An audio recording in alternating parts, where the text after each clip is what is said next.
Oi pessoal, tudo bom? Vamos hoje aqui falar sobre um assunto completamente novo. Fora da linha de raciocínio que nós estávamos tratando, que era movimento, aceleração, velocidade, tempo, espaço. Nós iremos tratar hoje aqui sobre o tema calorimetria. Dentro de calorimetria está envolvido conceitos importantíssimos como temperatura, calor. Vamos, a princípio, ver a diferença entre o significado de o que é temperatura e o que é calor. Vamos ver alguns significados introdutórios, mas o foco aqui para nós é nós aprendermos hoje a como é feito transformação de escalas térmicas. O que é isso? Bom, no Brasil, em grande parte da América, a graduação da quantidade de calor, que é a temperatura, é Celsius. Então, se está muito quente, nós dizemos, olha, está 40 graus Celsius em Rondônia. Se está muito frio, nós dizemos, olha, tal lugar deu 4 graus abaixo de zero. Então, essa graduação é dada em Celsius. Mas existe também a graduação Kelvin e a graduação Fahrenheit. Nós vamos falar sobre essas três formas de graduação. Mas na prática, como é que isso funciona? Bom, imagine você que você compra um forno importado.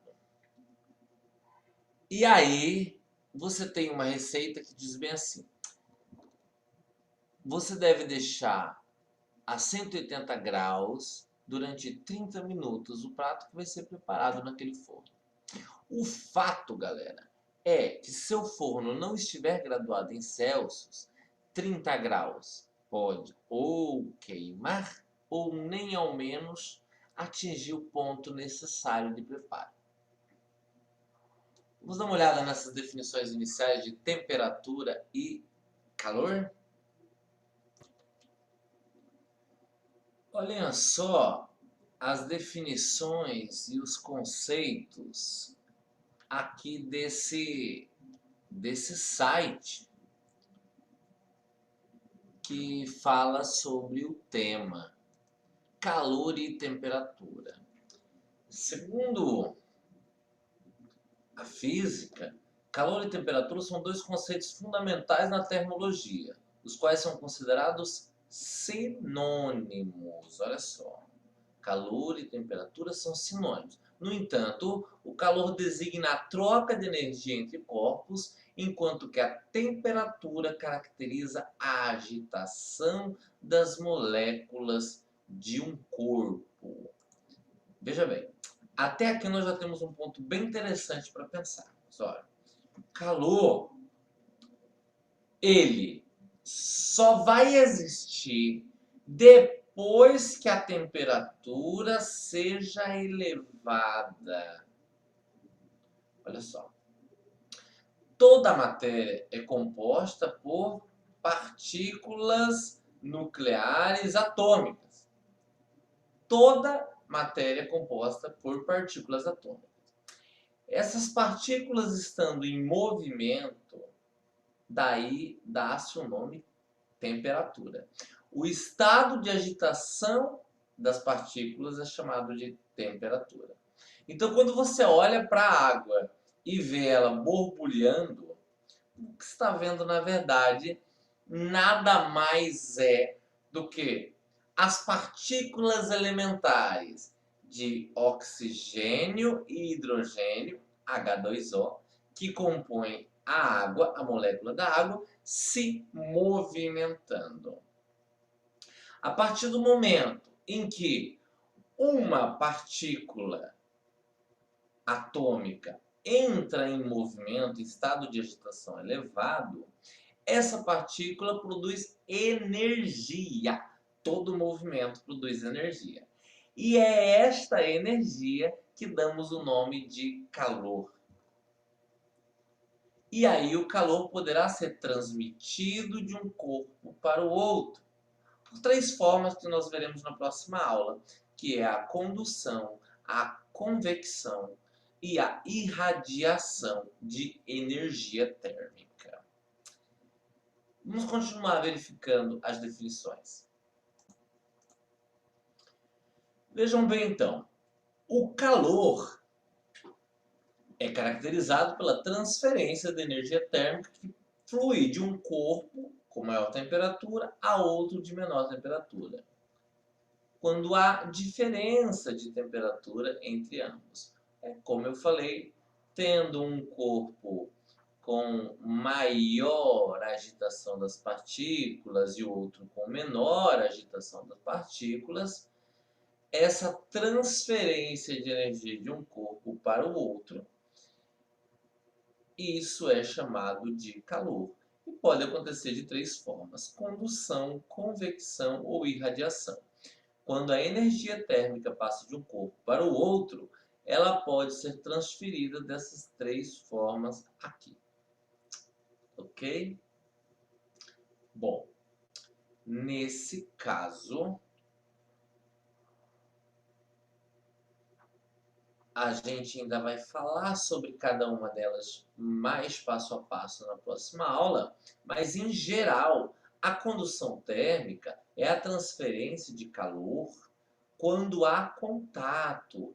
A palavra-chave aqui nesse caso é tem que haver contato entre as duas matérias, a mais quente e a menos quente. Aí, claro, a energia passa da mais quente para a menos quente. No caso da convecção térmica, não depende de contato. O ponto-chave aqui é troca de vapores, troca de gases. Um exemplo interessante de convecção é a troca de vapores que acontece no ar-condicionado, né? O ar-condicionado ele suga o ar quente que está dentro da sala. Esse ar quente vai ser processado pela máquina do ar-condicionado. Lá dentro tem um gás chamado CFC, que é o clorofluorcarbono, que vai ser o responsável por retirar as partículas quentes do ar. E esse ar vai ser devolvido para dentro da sala.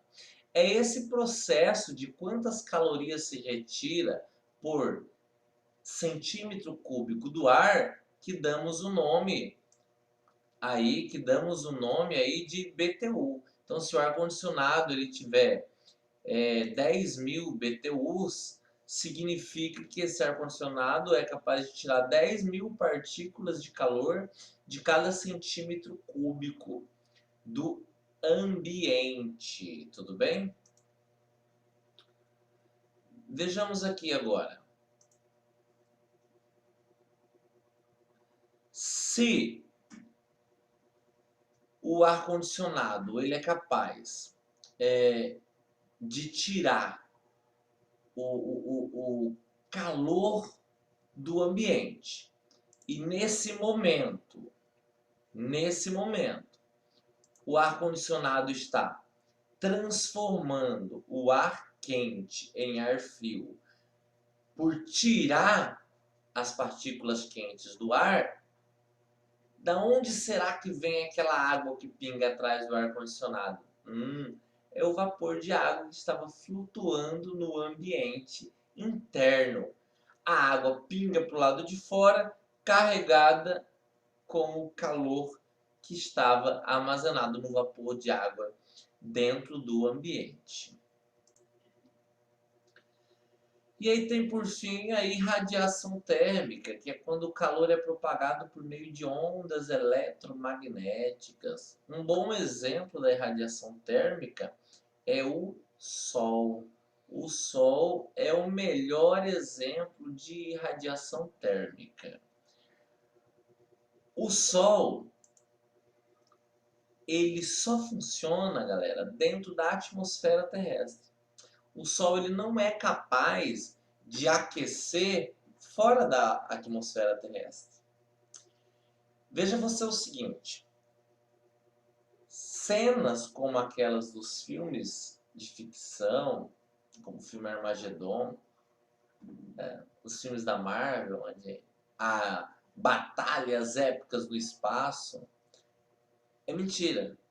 Não tem como o calor se propagar fora da atmosfera terrestre. Porque o calor, ele é uma onda mecânica. E só ondas eletromagnéticas se propagam fora da atmosfera. Nós vamos falar melhor sobre isso, sobre essa questão de ondas nas próximas aulas. Mas a princípio já está aí um ponto bastante interessante, tá?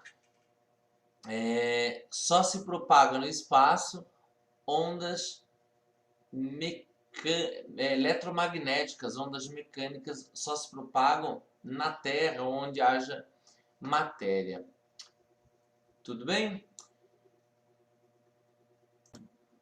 Verifica então que no processo de irradiação solar, a energia solar ela invade a atmosfera da Terra, fazendo, através de ondas eletromagnéticas, que as partículas de água que existe na atmosfera terrestre se aqueçam.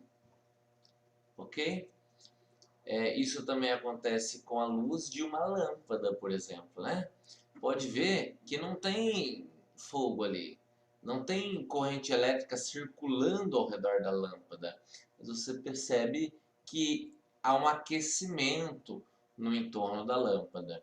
Isso é a troca de calor por irradiação. Aí, quando nós estamos falando sobre formas de transferência do calor, temperatura, entra um ponto bastante interessante. Até posso abordar isso em forma de pergunta. Por que nós utilizamos casacos de frio em dias frios? A primeira resposta que o aluno vai me dar é sempre, professor, porque está frio, é para esquentar. Só o que é capaz de esquentar alguma coisa é o fogo, energia elétrica ou movimento. Só existem 4 formas, na verdade, de produzir aquecimento, de produzir energia térmica. Energia térmica pode ser produzida através de fogo. A energia térmica pode ser produzida através de energia elétrica.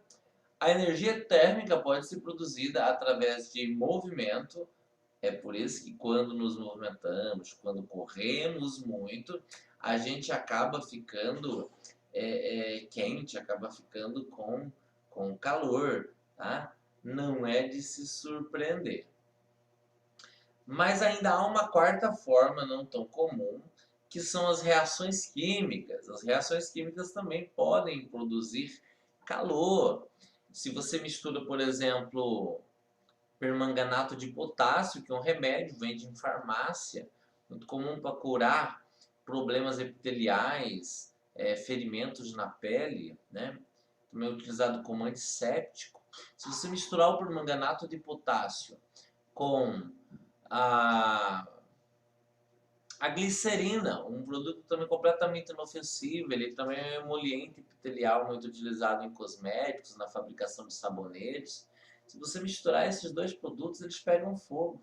São duas coisas possíveis de comprar numa farmácia, inofensivas, têm finalidades clínicas até mesmo, só que se você mistura esses dois componentes, você cria uma reação de combustão, produção de calor. Tá vendo aí? Então são essas as 4 formas. Logo, não está certo eu dizer que eu utilizo um casaco para esquentar, para aquecer. Sabe qual é a função do casaco? O casaco impede a convecção térmica. O casaco impede que o calor do meu corpo saia para um meio externo. Esta é a função de um casaco. Vimos hoje aqui alguns princípios, alguns conceitos e algumas observações do nosso dia associada à calorimetria, à termologia.